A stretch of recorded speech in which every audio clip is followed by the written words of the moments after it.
Cambodia barusan masuk perang sama Thailand 24 Juli 2025. Ini bukan berita yang sebenarnya aku pengen bahas sih, tapi ini realitasnya ya. Di video-video yang sudah kita posting di channel Mindstack, sudah aku kasih warning bahwa kita akan masuk fase krisis berat. Krisis 20-30-an, yang mana per 100 tahun kurang lebih, kadang-kadang 90 tahun, kadang-kadang 110 tahun.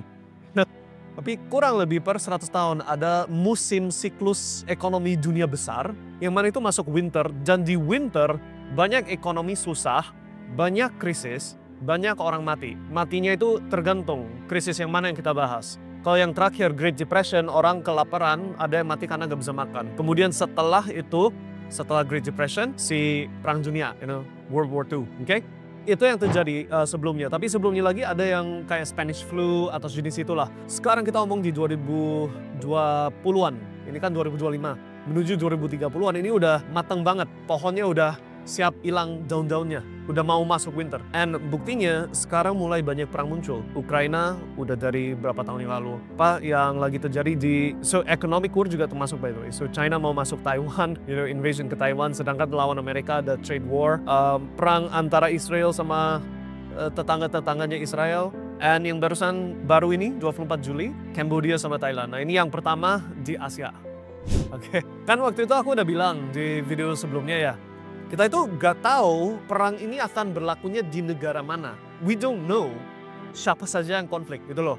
Tapi kita tahu akan ada konflik. Jadi waktu saya bahasin konten itu, dan ini konten yang sudah aku bahas berkali-kali sepanjang perjalanan channel Mindstack ya. Ini kita omong dari waktu channelnya masih baru, sampai update lagi, 1 tahun lagi, update lagi. Yang terakhir itu hanya beberapa minggu yang lalu.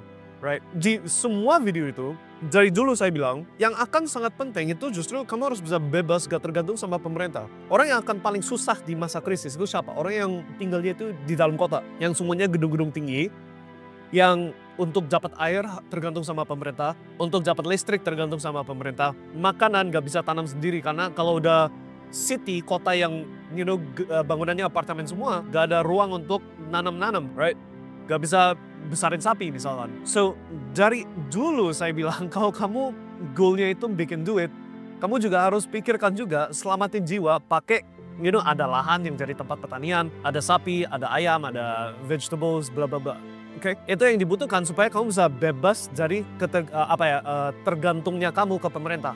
Karena kalau udah perang, namanya perang ya, pemerintah akan ambil tindakan yang di luar yang normal gitu loh. Memaksa laki-laki masuk perang, kayak contohnya Ukraina, bener-bener diculik cowoknya, dipaksa pegang senjata untuk nembakin orang Rusia, right? Mau gak mau, itu contoh. Hal lain yang akan terjadi, pemerintah akan paksa kamu petanian, mana sapimu kasih ke negara, karena kita perlu untuk makanan soldier gitu loh. Emasmu yang ada di safety deposit di bank, ya, ditanam di bawah tanah, itu diambil juga.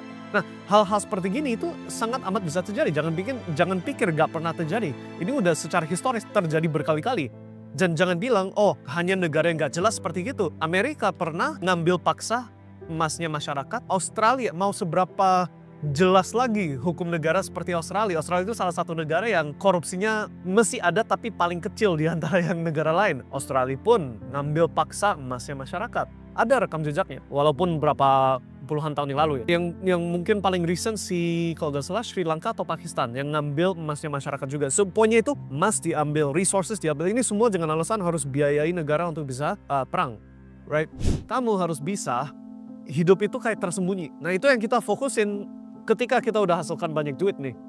Berapa tahun yang lalu ini. Yang kita fokusin bukan jam tangan mewah, mobil supercar. Yang kita fokusin itu ada sapinya, ada kambingnya. Ya sapi kita belum, tapi kambing ada, sheep, right? Transportasinya nggak perlu bensin, kuda, sayuran, buah-buah, air yang literally aku tinggal ambil langsung minumnya. Nggak perlu difilter, nggak perlu apa-apa karena itu murni airnya, right? Lahan yang cukup besar dan dikelilingi sama tetangga-tetangga yang kita tahu kalau ada krisis apa-apa, kita nyaman, gitu loh. Itu yang kita siapin. Kenapa? Karena we don't know, kita nggak tahu. And anggap aja kayak asuransi gitu loh. Kalau udah terjadi krisis berat, yang bisa terbang itu orang-orang yang mampu private jet. Orang yang nggak mampu private jet harus lewat bandara di close. You understand? Itu realitasnya. So, kalau kamu uangnya nggak cukup, itulah kenapa kamu harus cukup ganas, cukup lapar untuk hasilkan duit. Karena itu realitasnya. Yang bisa tahan hidup di saat lagi krisis besar dan banyak perang dan lain-lain, hanya orang yang punya semua resources itu. Nah, fokus kita untuk exactly itu. Right? Fokus saya secara pribadi. Right? Tapi gak semua orang punya values yang sama atau bisa lihat hal yang sama. Banyak orang yang mesti pikirnya itu pentingin hal material, pikirin, ya. Kalau kamu mesti di level yang mana mesti mikirin gimana cara lunasi mobil kamu, lunasi rumah kamu untuk biaya anak ke kuliah, ya I understand lah, oke? But realitasnya kita udah lihat nih perang mulai melebar kemana-mana. Ukraina udah dan mesti berjalan. China walaupun belum open perangnya, udah ada niat mau masuk ke Taiwan. Israel sama musuh-musuhnya Israel. India, let's see lah. Thailand sama Cambodia, let's see seberapa besar itu. Nah, tinggal apakah Indonesia termasuk atau enggak. Apakah tempat kamu tinggal sekarang menjadi tempat yang disampingin kepentingannya dibandingkan kebutuhan negara. We don't know. Tugasnya kamu adalah untuk supaya apapun yang terjadi kamunya aman, selamat, gitu loh. And cuma ada satu cara, hasilkan uang sebanyak sebisanya. Kamu udah ikut dalam perjalanan kripto, kalau udah cuan dari situ, great, congratulations. Terus berikutnya apa? Soalnya ingat, ini mesti kaki final di dunia kripto, masih ada kenaikan. Setelah itu udah puncak, masuk ke bear market, kamu harus bisa hasilkan uang. Oke? Yang nggak tergantung sama kenaikan harga Bitcoin.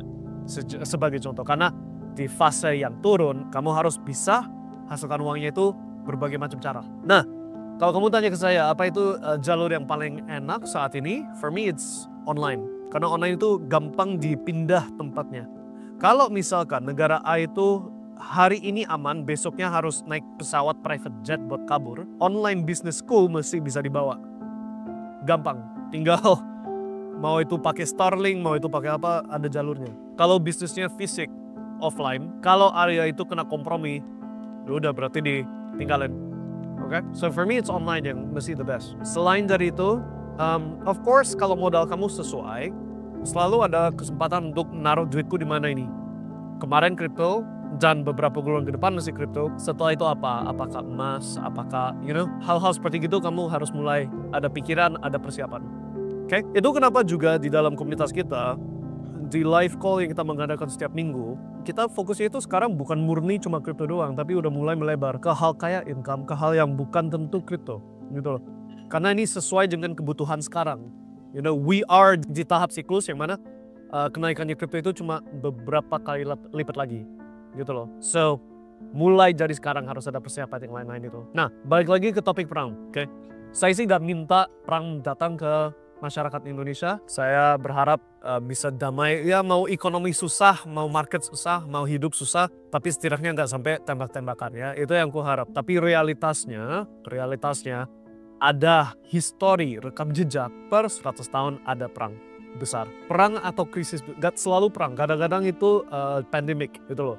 Dan jadi tanda tanya apakah pandeminya itu natural atau buatan. Itu jadi tanda tanya. But selalu ada sesuatu hal yang bunuh banyak orang. Gitu loh. So, asal tahu ya. Bagi Anda yang tanya, kalau saya pribadi udah siapin semuanya sih buat saya pribadi. Jadi I'm okay gitu loh. Bisa santai, tinggal nunggu.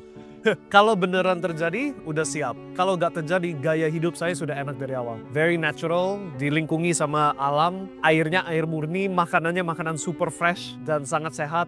So kalau aku salah, I'm happy. Kalau aku bener, I'm ready. Oke. Dan I hope kalian juga bisa. Seperti gitu. Oke. Oh, tapi kalau misalkan kamu lebih tertariknya jam tangan yang pakai apa, mobil apa yang disetir, ya itu urusan masing-masing orang ya. Prioritasnya mungkin beda. But anyways, itu dulu untuk sementara. See you guys and I mungkin makan dulu ya. And semoga bisa stay safe. Bye.